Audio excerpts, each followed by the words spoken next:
Alright, so this video is going to be teaching you how to make sidewalk chalk paint. So it's pretty easy. The main things you need is you need cornstarch, which you can get for a couple dollars at Kroger or Giant Eagle or something like that. And you need water, and then you need different types of food coloring to make it colored and fun. So the first step, it's really easy. You just need equal parts of cornstarch and water to mix the base. So I just do like a cup of each. Is easy to start out with, so I'm gonna go ahead and measure that. So this is a half cup spoon, so 1/2 cup plus 1/2 cup equals 1 cup. So I'm just gonna measure that out real quick. And I have here a mixing measuring cup to help me with that. All right, that's about 1/2 cup. Ooh, making a mess. That's the fun part of this, right?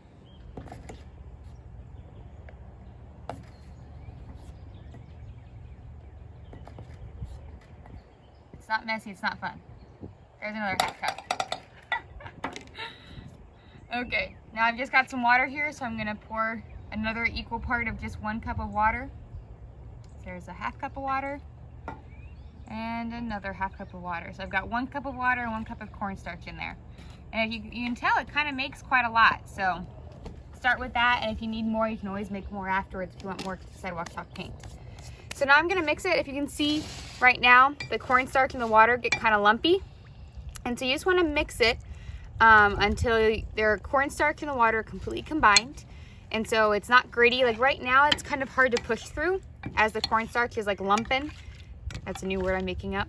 As it's clumping. And so you wanna mix until it kind of looks like milk. So there's no resistance when you mix. You can't feel any lumps. Like right now, I can still feel some of the cornstarch down in there. And you can see how it's clumping like that. You don't want that. You're gonna keep mixing till the cornstarch and water are completely combined. There's no clumps, no lumps, and it's like milk basically. So if you look at that, it looks almost exactly like milk, but don't drink it. It probably tastes really gross. Mix, mix, mix, mix.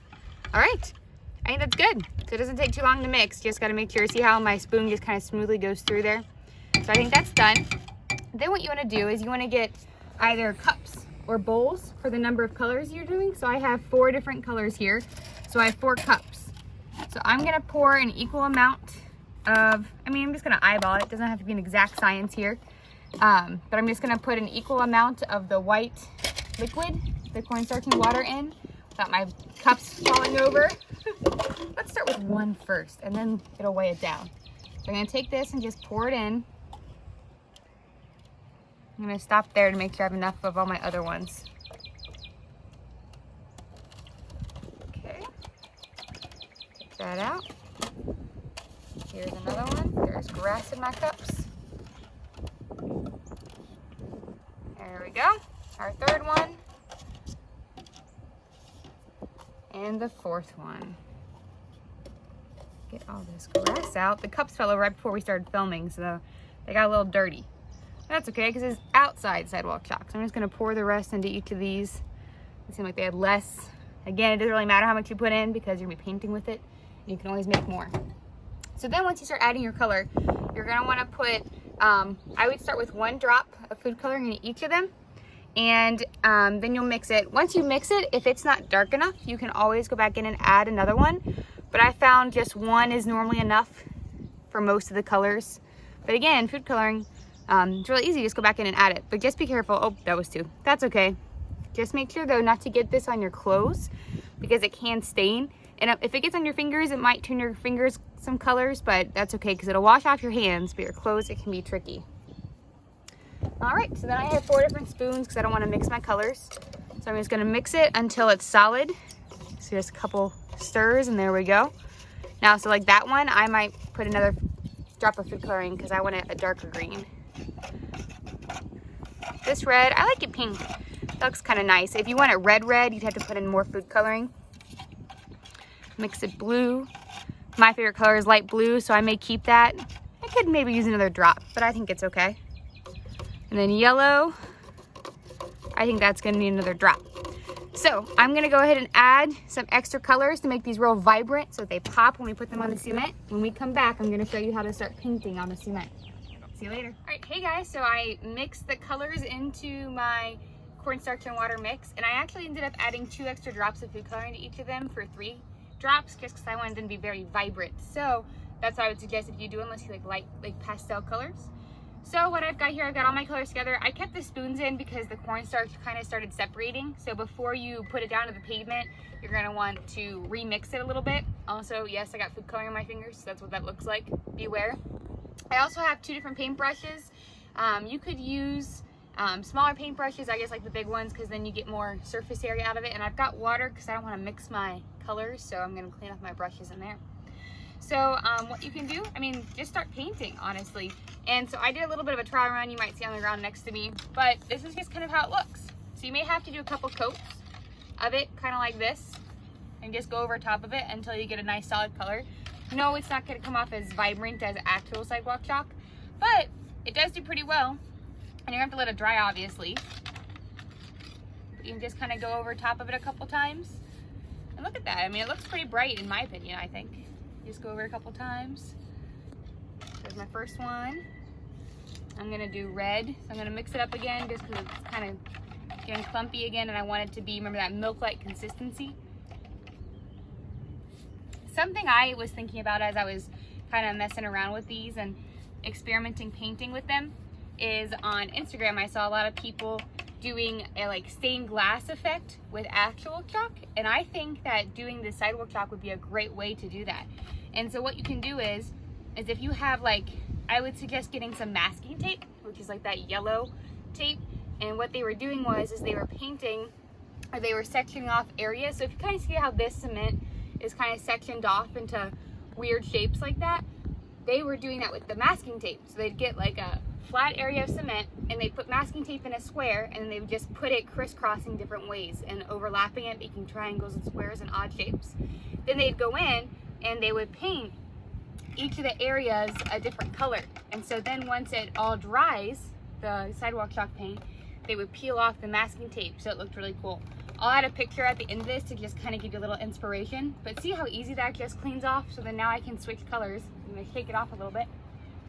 I'm outside, so it's fine to do this. So like I'm gonna get the green. The green's kind of unclumped, so I'm gonna mix it back up. I mean, look, it's already drying on the ground and it already looks so bright. So, I mean, it really, I think, does a pretty good job. You just gotta make sure to go over a couple times. Oops, I'm dripping it. That's okay. And it's nice because with this, you could really cover a bigger area than you normally would with just sidewalk chalk, because you have to be like coloring, and boom, hi. So that's that. I mean, I kind of started over here. I was gonna paint some of these sections, so it'd be really easy to just go in and paint it. Or I mean, honestly, if I just wanna make it a little easier myself, pour it out, and then I'm gonna spread it with my paintbrush. Look at how easy that is. It would take you forever to color that in with sidewalk chalk. Your hands would be so chalky. And look, my hands are pretty clean. So that is sidewalk chalk paint. It is super easy to make. It only requires cornstarch, water, and food coloring, and then some cups and paintbrushes. But that's that, and it's fun, and you know, once it rains, it's gonna wash right off. So have some fun. I hope you guys enjoy this. Send me pictures if you do it. I wanna see your beautiful artwork that you put on your driveways and cement outside your houses and apartments. All right, have a great day, guys. Hope this is fun for you. See you later.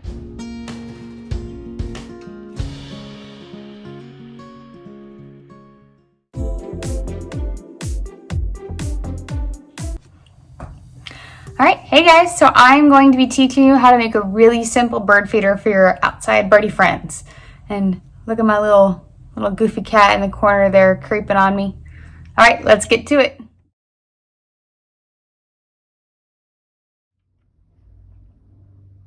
Okay, so your first step is you're gonna get some bird seed. Any bird seed really will do. Just go to your local grocery store, nature center. Oakland is a great one. Put it into your paper plate and just kind of make it sure that it's just kind of flat. Set that aside. The next step is you're going to want to cut a piece of string. And you can get any string you want. I just had some jute laying around. You're going to cut it to where it is 18 inches or so. So you'll want to do one pass through the ruler and then go another halfway through it. So I'm going to do double just so I can hang mine a little longer. So this is what's going to go through our toilet paper roll, because this is what we're using as our bird feeder. It's going to go through it to help you hang. So that I can set aside now. The next step you want to do is you want to get, now I got some really cheap peanut butter from the dollar store. It's only like $1, hence the dollar store. And you're going to take it and you're going to put it on the outside of your toilet paper roll. Now, one thing I want to note is do your best to try to get as much of that toilet paper off as you can so that little birdies don't eat it. So I'm going to go ahead and get out a knife. And I'm going to open up my peanut butter so that I can put the peanut butter on the outside. Oops, forgot to open it. Sorry, guys. Okay, so I'm going to do it over top of my paper plate because I tend to get messy. So then you're just going to take it and do a couple swipes down the outside of it. Now, you don't need to like glop it like that. That is way too much. Just kind of put some on and spread it around. If you see the toilet paper roll, that is okay. You don't need it too thick. And warning, you are going to get messy. I already did peanut butter on my fingers. I can guarantee you that. So just like that. I'm just going to spread the peanut butter from top to bottom.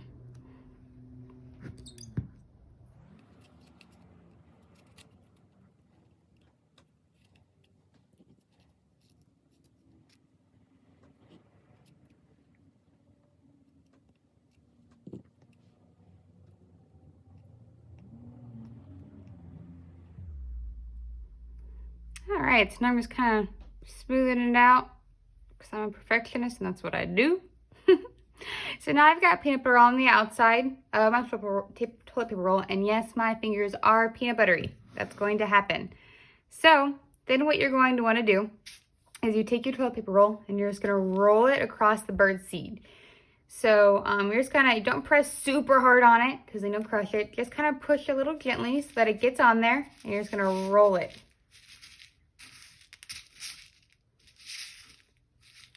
Keep rolling. If you're worried about mess, you can do this outside if you have a deck or a porch or something like that, or you could put down a trash bag or grocery bag underneath this so you don't get your counter dirty. But I'm just going to keep rolling it until I've kind of got it all covered on the outside of that toilet paper roll. All right, I think that's a good coverage there. You can try to, if you wanted to, you could take some and stick them on, but really, I think that's good. The birdies are going to be happy either way. So your next step you're going to do is you're going to take your string and we're going to put it through. I'm going to show you that in just a second while I get all the peanut butter off my fingers. All right, so my fingers are de-peanut buttered. The next step that you're going to do is I'm just leaving my toilet paper roll laying on the plate. All I'm going to do is I'm going to take it and I'm going to put it through my, put the string that we put in the beginning, put it through the toilet paper roll through the center, and then now it's a beautiful necklace. Just kidding. So this is what you're going to do is then you're going to tie the top of it together. Now I would do like a triple or quadruple knot personally, just to make sure that it's tied and doesn't fall after you've hung it if there's a strong wind or something like that. So just tie it a couple times, and then you can just hang it outside on a tree, or if you have a hook by your house or a bird feeder hook, that's even better. You can hang it on for the little birdies to enjoy. So I hope this was fun for you guys, that you get to try it out. Send me pictures if you do. Thanks, bye.